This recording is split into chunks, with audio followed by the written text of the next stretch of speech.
की शुरुआत कर रहे हैं एक बड़ी जानकारी के साथ। एक अहम खबर आ रही है, उससे आपको अपडेट कराते हैं। दिल्ली से खबर है, राष्ट्रपति भवन के मुगल गार्डन का नाम बदल दिया गया। अमृत उद्यान के नाम से अब नई पहचान होगी। अमृत महोत्सव के तहत बदला मुगल गार्डन का नाम।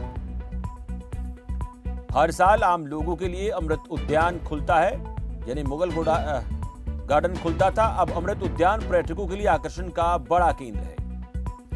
31 जनवरी से खुलेगा अमृत उद्यान। तो दिल्ली से जानकारी आपको दे रहे हैं, राष्ट्रपति भवन के मुगल गार्डन का नाम बदल दिया गया है। प्रियंका राय हमारी सहयोगी दिल्ली से इस खबर पर ज्यादा जानकारी के साथ हमारे साथ जुड़े। प्रियंका, मुगल गार्डन अब अमृत उद्यान हो गया है, ये एक बहुत बड़ा नाम बदलाव किया गया और वाकई में अब लोगों के जहन में जो मुगल गार्डन था अब उसकी तस्वीर लोगों को बदलनी पड़ेगी। अमृत उद्यान के नाम से अब इसे पहचाना जाएगा। प्रियंका जी बिल्कुल शमशेर, देखिए काफ़ी बड़ी जानकारी, क्योंकि जिस तरीके से लगातार मुगल गार्डन के खुलने का इंतज़ार जो दर्शक हैं, जो चाहते हैं कि वो गार्डन में जाएं और उन तमाम फूलों का दीदार करें, उनको अब उसका नाम बदला हुआ दिखेगा। अमृत उद्यान उसका नाम कर दिया गया है और साफ तौर पर इस बार नए नाम के साथ अमृत उद्यान 31 जनवरी से खुल जाएगा। और साफ तौर पर जो लोग हैं जो चाहते हैं कि वो राष्ट्रपति भवन जाए और राष्ट्रपति भवन के आंगन में जो ये गार्डन है, 15 एकड़ का पूरा एरिया है, तो साफ तौर पर उसका दीदार करें। तमाम जो बगीचे हैं, चाहे वो गुलाब के फूलों का हो, चाहे वो बॉन्साई का हो, या फिर जो मेडिसिनल वैल्यू है जिन प्लांट्स की उनका हो, ये तमाम चीज़ों को वो देख सकेंगे। लेकिन बस जो बोर्ड है जो ये बताता था कि इसका नाम मुगल गार्डन है, वो बदल जाएगा और उसका नाम अमृत उद्यान देखने को मिलेगा। साफ तौर पर जिस तरीके से देश में अमृत महोत्सव चल रहा है, तो माना जा रहा है कि नाम भी उसी संदर्भ में बदला गया है, क्योंकि देश आज़ादी का 75 साल पूरा करने वाला है। तो साफ तौर पर इस संदर्भ में बहुत सारे बदलाव भी किए जा रहे हैं। अब से कुछ दिन पहले ही राजपथ का नाम बदल दिया गया, उसका नाम बदलकर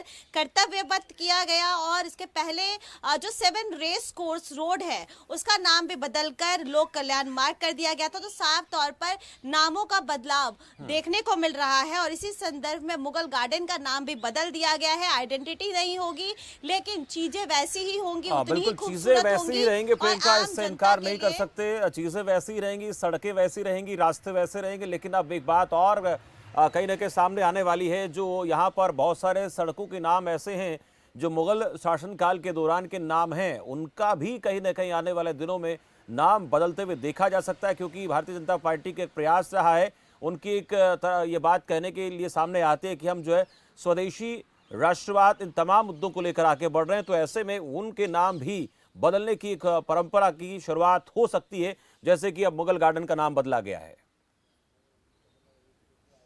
जी बिल्कुल शमशेर, देखिए जिस तरीके से देश के जब अलग अलग राज्यों में चुनाव हुए, जिस दौरान यूपी में चुनाव था, उस दौरान भी मुगल सराय रेलवे स्टेशन का नाम बदल दिया गया। और उसके बाद लगातार इस कड़ी में अगर बात करें तो दिल्ली में भी बहुत सारे ऐसे स्टेडियम्स हैं जिनका नाम बदला गया, सड़कों का नाम बदला गया, स्मारकों का नाम बदला गया, नीति आयोग का नाम जो अभी नीति आयोग नाम रखा गया है, प्लानिंग कमीशन हुआ करता था। तो साफ तौर पर नाम तो लगातार बदले जा रहे हैं, चाहे भवन की बात करें, चाहे किसी स्टेट हाउस की बात करें, ये लगातार इन चीज़ों के नाम में परिवर्तन देखने को मिला है। और जो एजेंडा है, या फिर सामने जिस तरीके से जो रूलिंग पार्टी है उसकी व्यू है, उसका व्यू पॉइंट है, या फिर जिस तरीके के एंगल से वो चीज़ों को देखते हैं, वो एक कहीं ना कहीं जिस तरीके से मुगल डिनेस्टी है उसको सपोर्ट नहीं करता है। और साफ तौर पर हिंदुत्व का एजेंडा काफ़ी ज़्यादा है, मेक इन इंडिया का एजेंडा काफ़ी ज़्यादा है। वो चाहते हैं कि सब कुछ उस नाम से हो जो देश के तमाम बड़े लीडर्स के नाम से जाना और पहचाना जाए। तो साफ तौर पर कहीं ना कहीं इतिहास में परिवर्तन करने का बिल्कुल ऐतिहासिक चीजों के नामों में बदलाव हो रहा है। पर अब राजनीतिक तौर पर देखें तो आज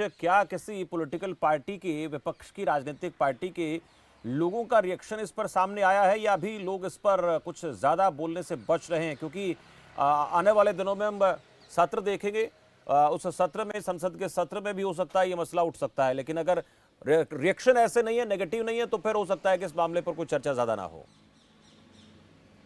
जी बिल्कुल, देखिए जिस तरीके से नाम में परिवर्तन सामने आया, अब से कुछ ही मिनट पहले ये घोषणा हुई और साफ तौर पर इसके बाद तमाम जो प्रतिक्रिया है वो भी शुरू हो चुका है। खास तौर पर जो लेफ्ट फ्रंट की पार्टी है यानी कि सीपीआईएम, उनकी ओर से लगातार प्रतिक्रिया आ रहा है। उनका कहना है कि इतिहास में इस तरीके का परिवर्तन कहीं ना कहीं सही नहीं है। खाली उन चीज़ों को ध्यान में नहीं देखना चाहिए जो डिफेम करता हो या जिसके जो न्यूज़ बुरी हो, उन नामों के साथ जुड़े हुए अच्छे संदर्भ को भी देखना चाहिए। तो साफ तौर पर कहीं ना कहीं सीपीएम की ओर से कड़ी प्रतिक्रिया सामने आने लगी है। और वहीं साथ ही साथ अगर बात करें तो साफ तौर पर जिस तरीके से 31 तारीख से बजट सेशन शुरू होने वाला है, पार्लियामेंट का रुख एक बार फिर से करेंगे तो देखना होगा कि क्या पार्लियामेंट में भी, देखिए क्योंकि बजट सेशन है तो साफ तौर पर बजट पेश होने के बाद क्या जो डेकोरम है या फिर जो हाउस है उसमें इस मुद्दे को भी उठाया जाता है, क्या विपक्ष घेरते हुए नजर आएगी या फिर साफ तौर पर इस नाम को सारे दल स्वीकार कर लेंगे। ये सब कुछ देखना होगा और ये आने वाले समय में साफ हो जाएगा। लेकिन